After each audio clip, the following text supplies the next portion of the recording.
I'm Veronica Marshall at the Capitol. This week on Senate Spotlight, booming, busted, or simply balanced. Minnesota Management and Budget shares Minnesota's economic forecast.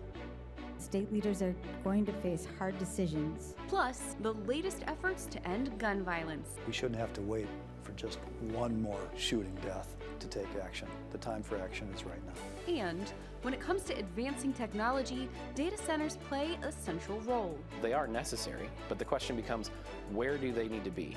The push to keep them out of neighborhoods. That's all coming up. Senate Spotlight is produced by the Minnesota Senate and Senate Media Services. Senators, students, and gun violence prevention supporters sang and rallied in the Capitol Rotunda to advocate for new gun violence prevention laws. Here comes the sun, it's all right.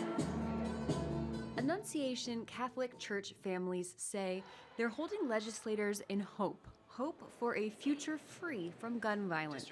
As part of the group's Day of Action, students' desks were brought to the Capitol to highlight the number of young lives lost to gun violence since 2021. This is not the first time these families have come to the Capitol. Over the interim, many testified before the Senate's Gun Violence Prevention Working Group. Senator Ron Latz led those meetings and joins us now with the latest on the Senate's gun violence prevention efforts. Senator, it's great to see you. Good to be here. Thank you. Absolutely. So there have been several high-profile instances of gun violence recently, prompting a conversation with urgency and earnest around gun violence prevention. That conversation really started during the interim. So what happened during that time? Take me through our work during the interim. Sure. Well, we had the shootings of the Hortmans and the Hoffmans in June, and then we had the Annunciation shooting, and gun violence has been an issue for a long time, but these really brought it to the forefront for us. And we figured it was time to pull a little broader group together to try to figure out what we can do. So Senator Zainab Mohammed and I put together this gun violence prevention working group just to try to get more ideas on the table, have some hearings, take input from the public and the experts, try to build some bipartisanship in approaching these issues. And we vetted an awful lot of suggestions, some of which now we're seeing coming up at the legislature in proposals. The working group itself was not intended to be a long-term ongoing operation. It was intended just to kind of bring the issues up, work on them, demonstrate that we are thinking about how to handle this, and then set the platform for us this session. I know there was some resistance during the interim with your Republican colleagues saying they wanted to do the work during this session. We're here now, we're in session, so what can we expect to see coming out of the Senate during the session in regard to gun violence prevention? Well, there are really two questions in there. One is, what can we expect to see from the Republicans who wanted to do the work during session? The funny thing is there's a lot of stuff that gets pre-drafted before the session, especially with a short session. You can't just come up with ideas and come up with solutions during session, get it drafted, processed, and through the legislature. So most of the work happens in the interim, with meeting with stakeholders, with experts, with Senate counsel or revisers to come up with the right drafting for it. But we do have quite a few ideas. The governor's office has put together a package of proposals. One thing that was frustrating for me was, even during that working group meetings, is, within 15 minutes of deciding we were going to put together a package, I could sit down and wrote out a whole list of things that I'd like to see that would help us move in the direction of reducing gun violence. And then my GOP colleagues came to the hearing and said, basically, it's too soon, we haven't had time to think about this. We're way too late, frankly, in thinking about these things. Or I shouldn't say we, they should be at the table with us. So we're going to have packages this legislative session. We'll pass something, I hope. Well, speaking of the things that you'd like to see, you have a lot of expertise in this area, being, chair of your committee and hearing this, year after year. So in your opinion, what is the #1 thing the legislation can do this session to prevent gun violence? I think it's going to be hard to pick one because there, as the saying goes, there is no silver bullet here. And there's no way to avoid gun metaphors in our conversations in American English language, just that's the way it is. But it's an apt metaphor here. If there were one thing that we knew we could do that would solve the problem, it would have been done a long time ago, and we wouldn't have a gun violence problem anymore. So we've got to come at it from a whole bunch of different angles. You know, we passed the red flag law, which we know is working to save lives. We passed the universal background check law, which we know will help screen out people who shouldn't be having firearms from getting them, or getting them as easily anyway. But there are other things that we can do too. Assault weapons ban, high capacity magazine limits, which I think would go a long way, frankly, you know, for at least interrupting mass shootings, because if you can only shoot 10 rounds instead of 100 rounds before you have to stop, change magazines, reload, that's an interruption point where bystanders can jump in and maybe stop the shooting altogether. We can do more to safely store and secure firearms to avoid them being accessible to being stolen by people who want to do nefarious things, or being accessed by children who will play with them and cause damage that way. We have to do the ghost gun and the binary trigger bans. All of these are little pieces. We can do more investment in counseling in the schools to identify and assist the children that are starting to show signs of distress or anxiety that might lead them down a path toward violence. And if there are firearms accessible to them, firearms involving violence. There's a lot of things that we can do. What we can pass, you know, what could become bipartisan, that's what we're going to try to work on this session.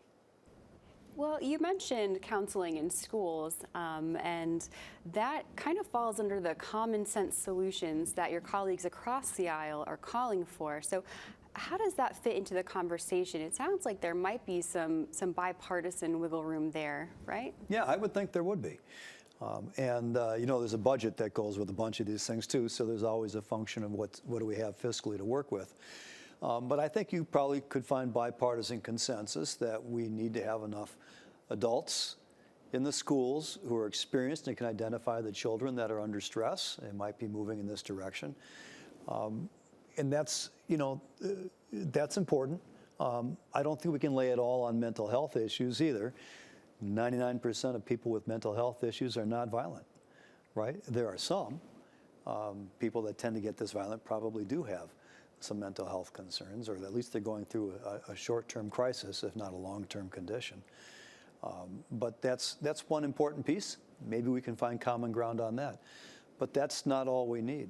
I mean, some of the kids that are, you know, the shooter from Annunciation had been a student there, but had been gone for several years and was still engaged in a crisis situation that brought him back to the school.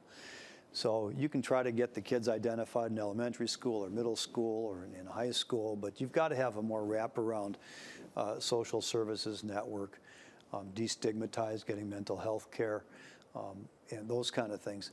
That's an important part of it.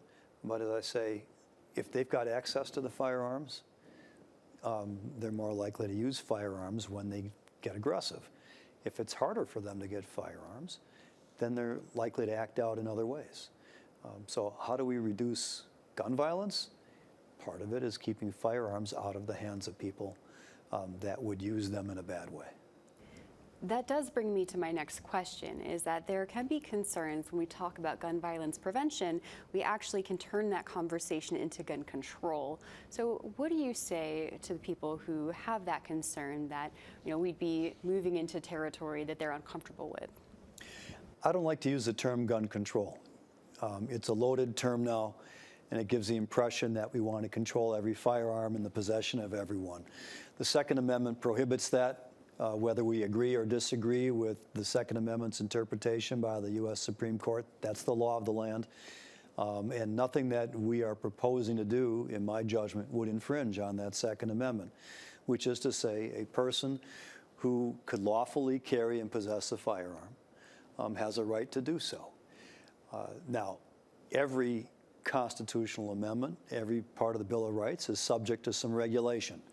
Even Justice Scalia, who wrote the decision that expanded the Second Amendment to the rights of private individuals to possess firearms beyond militia, you know, even said it's not unlimited. Regulation is appropriate. And then the question is, where are those regulatory lines drawn? So the Second Amendment can comfortably coexist with a regulatory structure that helps to prevent firearms from getting into the hands of people who shouldn't have them. People that have violent criminal histories, people that have a history of drug use, people that have that are felons that prohibits them under statute, people with a history of domestic violence. These are all people that have a history of acting out violently, and if they're going to do so, we don't want them using firearms because that's the most lethal form of acting out violently. Federal law constrains us on this as well, so we have to act within the federal constraints. But when you're talking about assault weapons ban, for example, even the Supreme Court's interpretation, which tells us to go back to what the original founders were looking at and what was the state of the law at the time our country was founded, there weren't automatic weapons back in 1776, right? So I don't see any reason why assault weapons couldn't be constitutionally banned. Limitations on magazines seems to me to be a reasonable regulation, whether it's a military-style assault weapon or whether it's a handgun that can have large capacity magazines as well. You got to be able to figure out who is prohibited, hence we have the background checks. There are things we can do without getting anywhere near the Second Amendment, like the red flag law. Now, they raise some issues because the opponents try to tie this into the Second Amendment, and then they raise the hackles about everything is the government trying to get their nose under the tent. Next stop, they're going to be in your closets taking away your firearms. That's not where I'm going with it. I don't think most of us feel like we want to go that far with things because we have to live with the Second Amendment too. So there's plenty of room here constitutionally to protect the public and reduce gun violence and protect the right to bear arms under the Second Amendment. Senator, you've brought up a lot of ideas. Your caucus has ideas. The Republican caucus has ideas. Even Governor Walz has his own package. But given that there's a one-seat majority in the Senate, a tie in the House, and a short session, like you mentioned, what is the likeliness that gun violence prevention measures will pass this session? Well, that's the big question, right? And this is not a purely partisan question. We have some members of the Senate DFL caucus, and I would assume the House DFL caucus that are not comfortable with certain kinds of actions, these proposals that we're thinking about. And there are some members of the Republican caucuses on both sides, I know within the Senate side, that are open to these conversations and that represent districts that would overwhelmingly support some of these measures. So I think we have to, look, I worked with some of the more conservative members in my caucus when we passed the red flag law and the background check law. And we made adjustments to the language there to meet their concerns and to address some of what was important to them about it. I'm willing to do the same with the GOP members of the Senate because I think it's important that we make progress on this. I would hope that they'll come to the table if they are going to represent their residents that they represent in the Senate, certainly in the purple districts, if you will, the districts that are closely divided politically. I'm talking about suburban districts largely. If they want to vote with their district, they're going to find a way to work with me and with Senator Muhammad to come up with packages that will pass. If a package doesn't pass this session, what's next? Where does that leave us? Well, we come back another session, but I also think it means that we have an obligation to make sure in the coming election that the voters understand what position their legislators are taking on this issue. There are lots of other issues that voters use to decide, what's important to them. We know in a lot of districts the Second Amendment is important to voters, and they sometimes make that a single issue. They're going to vote for or against a person based on whether or not they're going to protect the right to bear arms. I think we need the flip side of that too. We need the issue to be highlighted enough, top of mind for voters in these other more purple or divided districts politically that says we're not going to vote for you unless you support reasonable measures to reduce access to firearms and to limit some of the characteristics of firearms that are most destructive. If people start voting on that issue, and more importantly, if legislators start thinking that their voters are going to vote on that issue, we're going to find some common ground. Senator, as a final thought, families from the Annunciation Church, we're here advocating for change. What do you want them to hear and all the other Minnesotans, impacted by gun violence? I want them to hear, and I want all Minnesotans to hear, that we're here working on this issue, that we intend to make progress, that we're going to hold our legislators accountable for the positions that they take on these issues. And if they don't support reasonable measures to reduce gun violence, we're going to try to replace them with other legislators that will support these measures. That's the bottom line. You got to have the votes to pass things. Those all sorts of other issues over the years have been turning points like that. I don't want to have to come back another legislative session and say, well, we missed a turning point here and we're just waiting for the next, crime of mass violence to occur. And I would also note, this isn't only about the mass shootings, right? Every day in America, in ones and twos, people are dying from gun violence. The largest cause of firearm death in Minnesota is suicide, not homicide. And that's primarily a greater Minnesota problem, disproportionately anyway. So access to firearms by people undergoing crisis, access to firearms that are not safely secured, access to firearms by kids who are playing with it, see it on TV, see it on social media, see it on cartoons. Access to firearms by people who shouldn't have them is a real crisis. Now, we shouldn't have to wait for just one more shooting death to take action. The time for action is right now. Senator, thank you for your time. Thank you. Senators' work to balance the budget last session is now paying dividends. Minnesota Management and Budget's February forecast finds the state's projected deficit has been replaced with a surplus. And while that's something to celebrate, challenges remain. A looming deficit to a projected surplus in just a few months.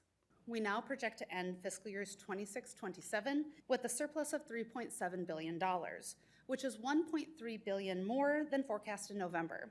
As a result, we're currently forecasting a $377 million positive balance in FY 28 and 29. The increased projected balance in both biennia is due to a slightly improved national economic outlook, which drives an increase in forecast revenues. Minnesota is in a strong financial position. Minnesota Management and Budget says the state's budget and economic forecast is strong, but not exactly secure, with the federal government saying it will freeze funds until Minnesota fixes its fraud. On January 6th, CMS indicated their intent to withhold $515 million per quarter from the state's MA reimbursement.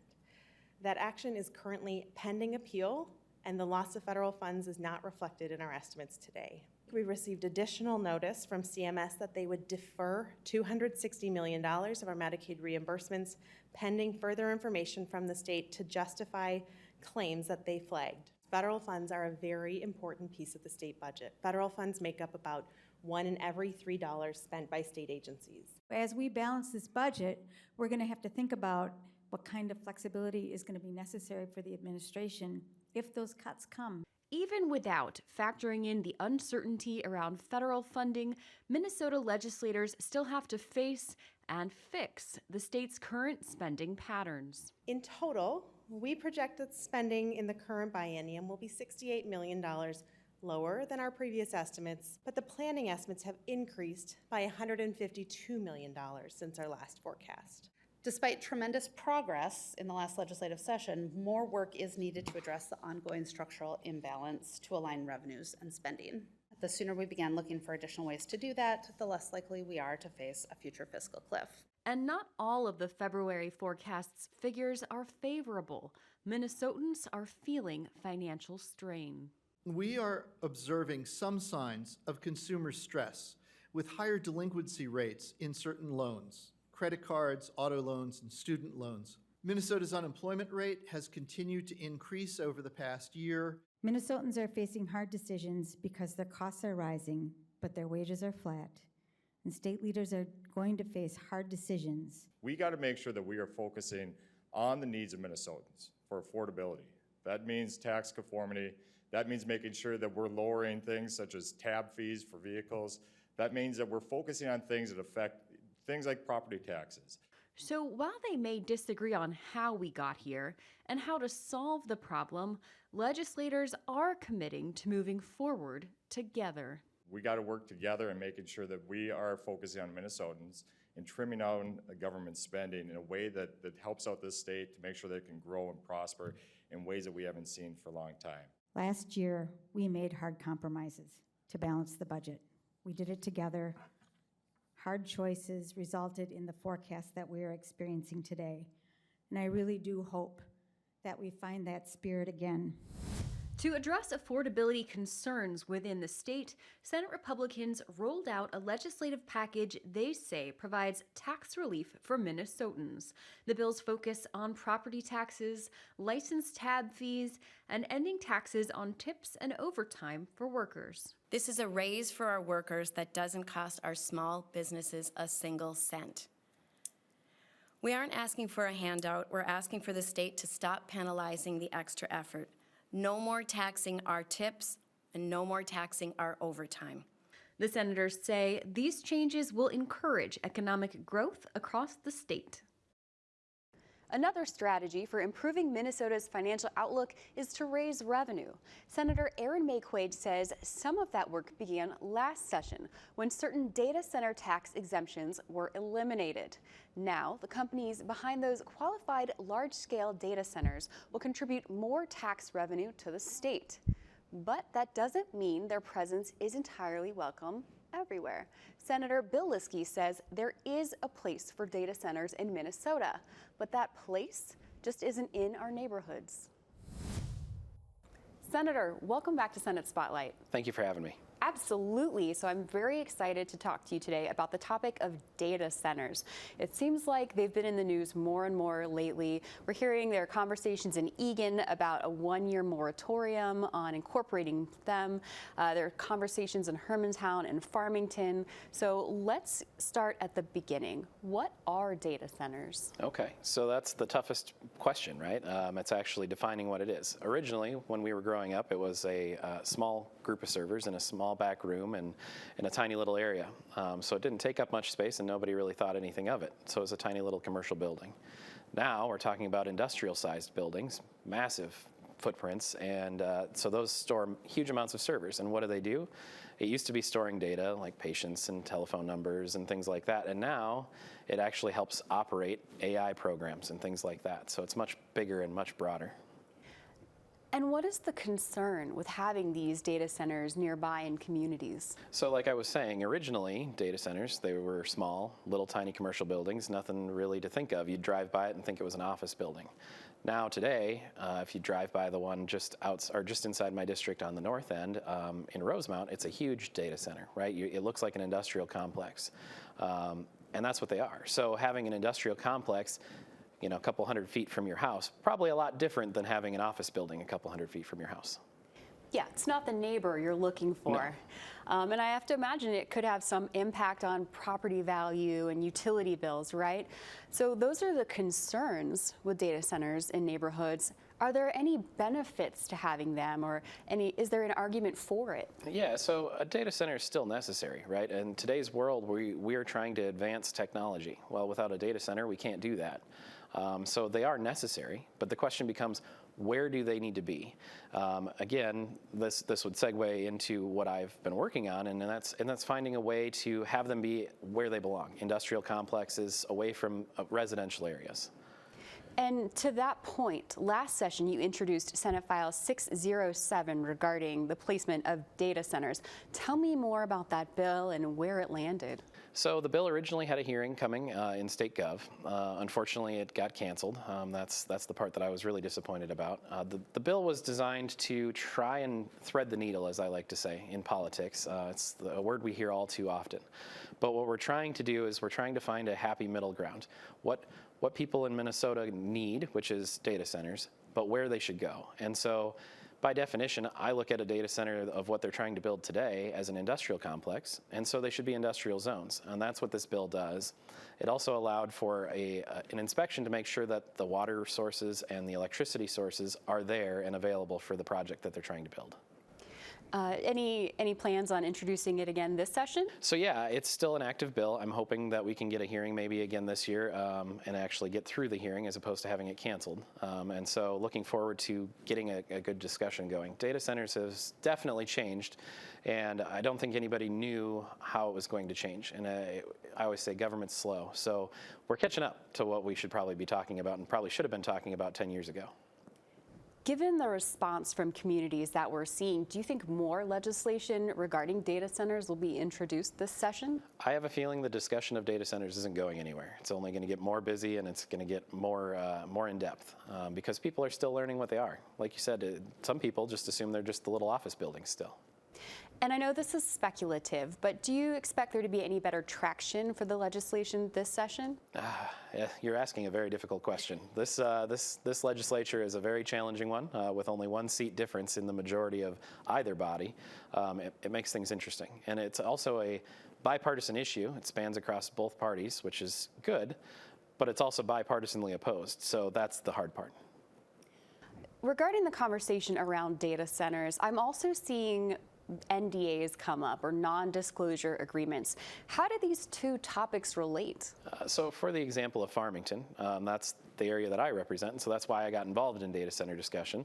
The number one thing is local municipalities were being asked to sign NDAs before they could even discuss what the project was.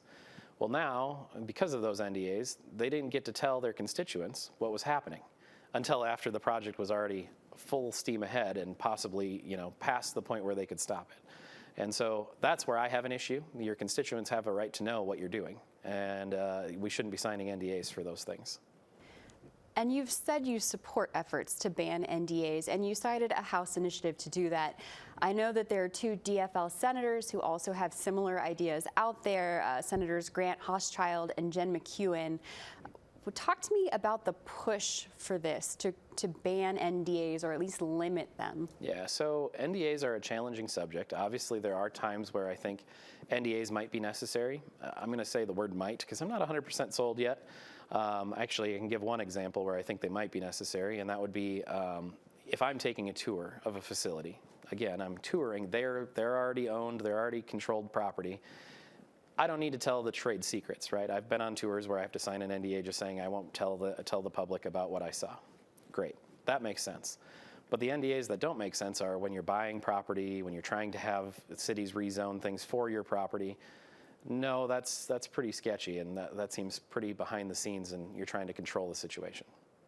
Okay, Senator, any final thoughts on data centers or NDAs? Well, as I've been saying since the beginning, data centers are necessary. It's just we need to be wise and thoughtful about how we're going to create them and where we're going to put them. Senator, thank you so much for the conversation. It's been enlightening. Thank you very much. That's all the time we have today.